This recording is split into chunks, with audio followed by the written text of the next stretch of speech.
সরকার আমরা দেখতে পাই এই 7 মাসের মধ্যে আইন শৃঙ্খলা পরিস্থিতির চরম অবনতি ঘটেছে এবং সেই পরিস্থিতির আরো চরম অবনতি ঘটেছে নারীর উপরে সহিংসতা।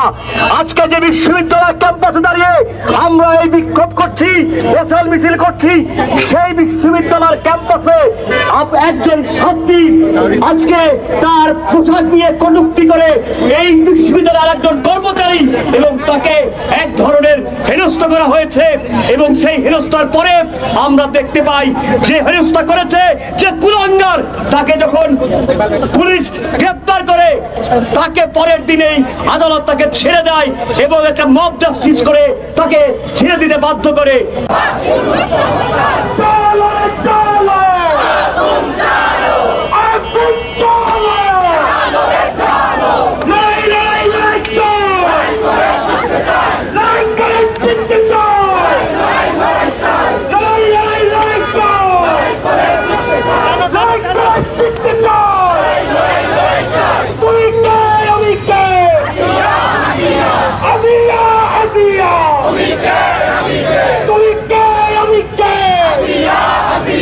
আচ্ছা শোনেন, আর দেখতে হবে না, অনেকেই দেখলেন।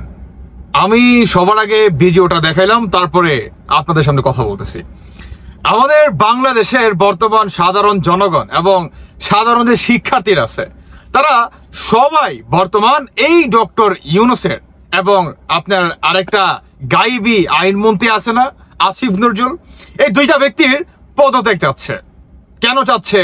কারণ বাংলাদেশে আপনার এই অন্তর্বর্তীকালে সরকারের তারা কিন্তু বলছে যে এখন তোমরা স্বাধীন, অতএব এখন বাংলাদেশে কোনো অরাজকতা হবে না, এখন বাংলাদেশে কেউ আপনার কি বলে হত্যার শিকার হবে না, কেউ ধর্ষণের শিকার হবে না, সবাই কথা বলার বাক স্বাধীনতা পাবে, সবাই তার নিজের জীবনের নিরাপত্তা যেমনটা পেত আপনার কোনো সরকারি কর্মকর্তার পরিবার ঠিক তেমন ভাবে বাংলাদেশের প্রতিটি সাধারণ জনগণকে দেওয়া হবে এই নিরাপত্তা। তাহলে আজকের এই নিরাপত্তাটা কোথায়? অন্যদিকে এই আপনার ডক্টর ইউনূসের পদত্যাগের জন্য সবাই কি মশাল মিছিল করেছে, বা ইউনূস চমৎকার, এই তোমাদের মানে আইন আর কি, হোয়াট এ স্লোগান। যাই হোক, এখন বাংলাদেশের সাধারণ জনগণ এই ডক্টর ইউনূসের প্রতি চরম ভাবে মনে করেন ক্ষিপ্ত, চরম ভাবে। মানে ডক্টর ইউনূস মানে কি লেভেলের যে বাটপার এই বইরা খাটাস, এই বইরা খাটাস বিবিসির একটা নিউজে বলছিল যে আগের থেকে বাংলাদেশ বর্তমান আরো উচ্চ মানের আছে, আরো ভালো মানের আছে, আইন কানুন আরো ডেভেলপ হয়েছে, সাধারণ জনগণের জানে নিরাপত্তা আগের থেকেও আমরা বেশি করছি, তাই না ইউনূস? হোয়াট এ বাটপার! হ্যাঁ, আসলে বাটপারের কত প্রকার এবং কি কি এবং জঙ্গিবাদীরা কিভাবে দেশটাকে শেষ করে দিতে পারে, এটা হচ্ছে ইউনূসের মনে করেন চুটকির নমুনা আমার মনে হয়। এই বইরা খাটাস একটা কথা আছে না ভাই, মানে আমাদের গ্রামের ভাষাটা কথা আছে যে বইরা মানুষ মাইনসের সোদা না। সত্যি কথা বলতেছি, বুড়ো তো একদিন সবাই হইব, কিন্তু অরিজিনালি ভাই এই বইরা হইছে না, এর বুদ্ধি দিনে দিনে হাঁটুর নিচে নামা মনে করেন শুরু করছে। মানুষ যখন বুড়ো হয় মানুষ মনে করেন বাচ্চা পোলাবান হয়ে যায়। তা ডক্টর ইউনূস আপনি বর্তমান এই বাচ্চা পোলাবানদের নিয়েই বর্তমান দেশটা চালাচ্ছেন, তাই না? আর আপনার পদত্যাগের জন্য আজকে যারা নাকি কিংবা জুলাই মাসে আগস্ট মাসে যারা নাকি জীবন দিচ্ছে, যারা নাকি পুলিশের সামনে এভাবে আপনার দুইটা হাত মিলে দাঁড়াইছে, আজকে তারাই মশাল মিছিল করে আপনার পদত্যাগের জন্য। তাহলে আপনি এখন পর্যন্ত বসে আছেন কোন দুঃখে বলেন তো? হ্যাঁ, কোন দুঃখে আপনি বসে রয়েছেন? সমস্যা কি আপনার? হ্যাঁ, সমস্যা নাই, আপনি আরো বসে থাকেন। আরে শেখ হাসিনাকে তো আপনার কি বলে বাংলাদেশের সেনাবাহিনী নিজ দায়িত্বে হেলিকপ্টার দিয়ে এবং সেনাবাহিনীর প্রাইভেট বিমান দিয়ে শেখ হাসিনাকে যাতে সেফ ভাবে যাইতে পারে সেই মনে করেন পদক্ষেপ নেয়। আর আপনি যাইতে পারবেন তো? বাংলার মানুষ আপনাকে এভাবে যেতে দিবে তো? আর বাংলাদেশের সেনাবাহিনী যেমনটা শেখ হাসিনাকে প্রটোকল দিছে তেমনটা আপনাকে দিবে তো? হ্যাঁ, দিবে? এই সমন্বয়কারী এই সার্জিস হাসনাত সবকটার যদি এই সাধারণ শিক্ষার্থীরা কারা, ওই যে যারা নাকি শেখ হাসিনার পতন ঘটাইছে, তারাই আপনাদের হাড্ডি ভাঙবো। কারণ এই সমন্বয়ক এবং এই আন্দোলনের নামে বাংলাদেশে ছিল সব সবচেয়ে বড় পৃথিবীর যদি কোনো আপনার দুর্নীতি থাকে, যদি কোনো মিথ্যাচার থাকে, তাহলে এই জুলাই মাস আর আগস্ট মাসকে ঘিরে পৃথিবীর বুকে যদি আরেকটা নোবেল দেওয়া হয়, এই ডক্টর ইউনূসকে আরেকটা দেওয়া দরকার মিথ্যাবাদী হিসাবে। যে কুঠার নামে একটা দেশকে কিভাবে তালেবান বানানো যায়, একটা দেশকে কিভাবে শেষ করে দেওয়া যায়, একটা দেশের অর্থনীতি, একটা দেশের উন্নয়নশীল সমস্ত কিছু মাটির সাথে মিশে দেওয়া যায়, এটার জন্য আরেকটা নোবেল দেওয়া দরকার ডক্টর ইউনূসকে, আমি ব্যক্তিগতভাবে আমি মনে করি। তবে একটা মজার বিষয় এখন হচ্ছে, মানে এইটা হচ্ছে সবচেয়ে ইন্টারেস্টিং বিষয় ভাই, যে যেই সাধারণ জনগণ নাকি আপনার শেখ হাসিনার পতন ঘটাইছে, আজকে ওই জনগণই বলতেছে শেখ হাসিনাই তো ভালো ছিল, তাহলে শেখ হাসিনা কেন পতন ঘটাইলাম? আপনারা পদত্যাগ করেন, মাস্ট বি পদত্যাগ। কারণ আপনারা যখন নাকি দেশ কন্ট্রোলে আনছেন তবে থেকে শুরু করে দেশে এখন পর্যন্ত, ইনস্ট্যান্ট নাও এখন পর্যন্ত, আমি আজকে কথাও বলতেছি, দেশে কোনো কিঞ্চিত পরিমাণ কোনো পরিবর্তন আসে নাই। দেশের আইন কানুন আর রসাতলে দেশের সাধারণ জনগণের জানের নিরাপত্তা পর্যন্ত পাচ্ছে না। আরে ভাই, আমরা তো মাছে ভাতে বাঙালি, হ্যাঁ, আমরা তো মাছে ভাতে বাঙালি। আমরা যদি 3 বেলা একটু মাছ ভাত খাইতে পারি, একটু ডাল ভাত খাইতে পারি, সাধারণ জনগণ ভাই আমি বলতেছি, তাহলে আমিও বলবো যে এই ডক্টর ইউনূস সরকারই ভালো। কিন্তু কি করতেছেন আপনারা?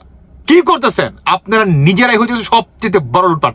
আরে ডক্টর ইউনূস যখন নাকি ক্ষমতায় বসে, তার নামে যে আপনার কি বলে কত কোটি টাকা একটা ছিল না, হ্যাঁ, সমস্ত টাকা তিনি মওকুফ করে ফেলছে। মানে তিনি সরকার গ্রহণ করছে দেশটাকে তালেবান বানানোর জন্য, তার যে সুদের ব্যবসাটা আছে সেটাকে আরো ডেভেলপ করার জন্য, এবং তার যে আপনার যে ট্যাক্স ফাঁকি দেওয়ার যে করটা আছে সেটাকে মওকুফ করার জন্য।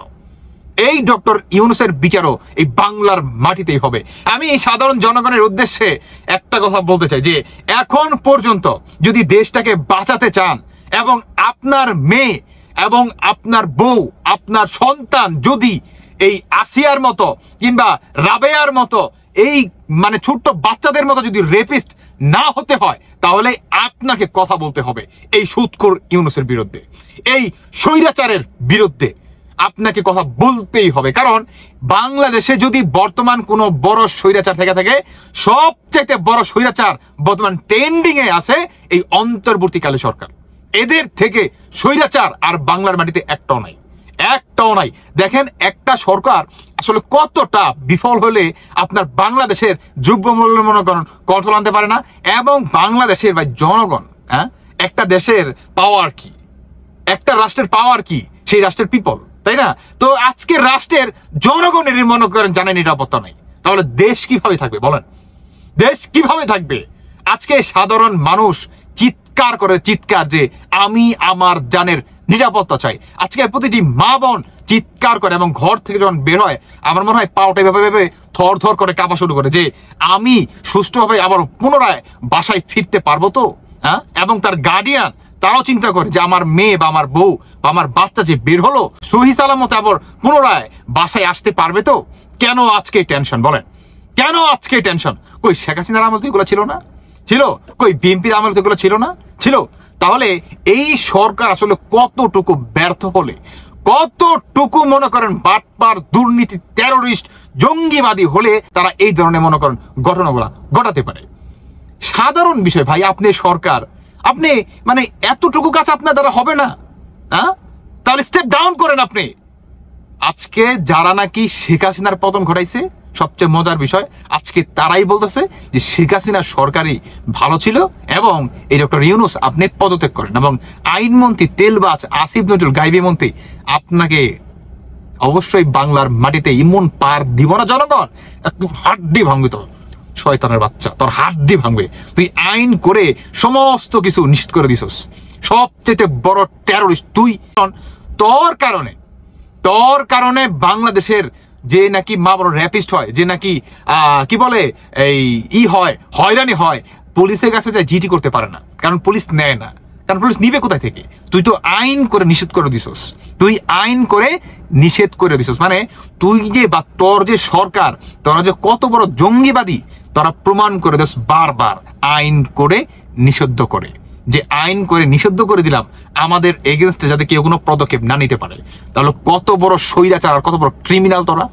তোদের মতো ক্রিমিনাল বাংলার মাটিতে তোরা তো মীর জাফরকে হার মানায় ফেলছিস।